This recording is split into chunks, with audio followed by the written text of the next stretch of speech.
The birth of a hero. Peter Parker is an awkward, introverted high school student living in Queens, New York.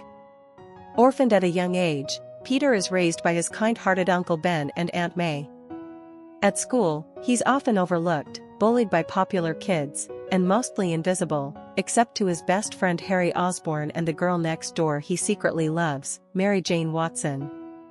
During a school field trip to a genetics lab, Peter is bitten by a genetically modified spider. He passes out, but the next morning wakes up with incredible powers, improved vision, superhuman strength, heightened reflexes, the ability to cling to walls, and organic webbing that shoots from his wrists. At first, Peter uses these new powers selfishly. Eager to buy a car to impress Mary Jane, he enters an underground wrestling match to win cash.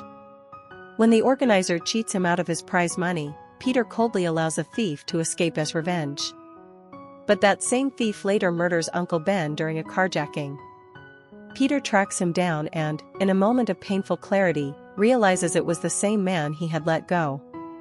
Racked with guilt, Peter remembers Uncle Ben's final lesson. With great power comes great responsibility. It's the turning point.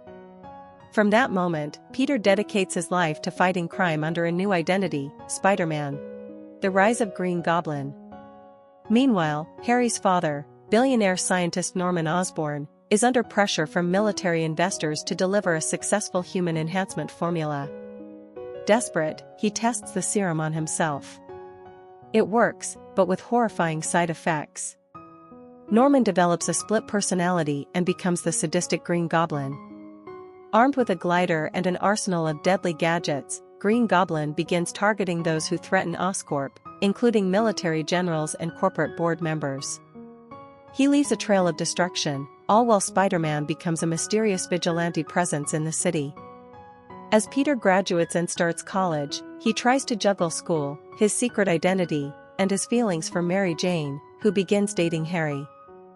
Peter remains silently in love, keeping his distance to protect her.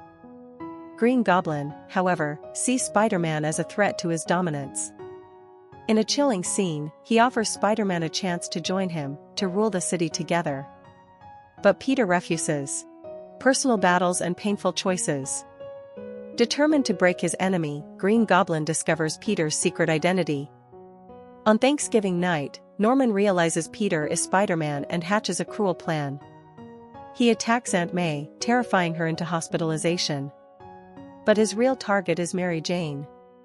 In the film's climactic sequence, Green Goblin kidnaps Mary Jane and a tram full of children. Dangling them both from the top of the Queensboro Bridge, he forces Spider-Man to make a choice. Save the woman you love, or save the innocent. Peter, battered and bloodied, finds the strength to save both, barely surviving the battle. Enraged, Green Goblin drags Peter into a brutal final fight. The two clash violently in an abandoned building, where Peter refuses to give in, even when outmatched. At the end of the battle, Norman drops his villainous mask and pleads for mercy. But in a twist of fate, his glider impales him during an attempted sneak attack. His dying words to Peter. "Don't tell Harry, the tragic cost of being a hero." Peter brings Norman's body home, hiding the truth from Harry. Devastated by his father's death, Harry vows vengeance against Spider-Man, unaware that his best friend is the very person he seeks to destroy. Mary Jane finally confesses her love to Peter, but Peter, haunted by what his choices have cost him, and what they could cost her, gently rejects her. He walks away, knowing that a life with Spider-Man is one of sacrifice. As the film ends, Peter reflects on his journey. "No matter how hard I try, the ones I love will always be the ones who pay. So I must walk this path alone, because I am Spider-Man." He walks into the distance, not as Peter Parker, but as the masked guardian of New York, bearing the weight of power and responsibility,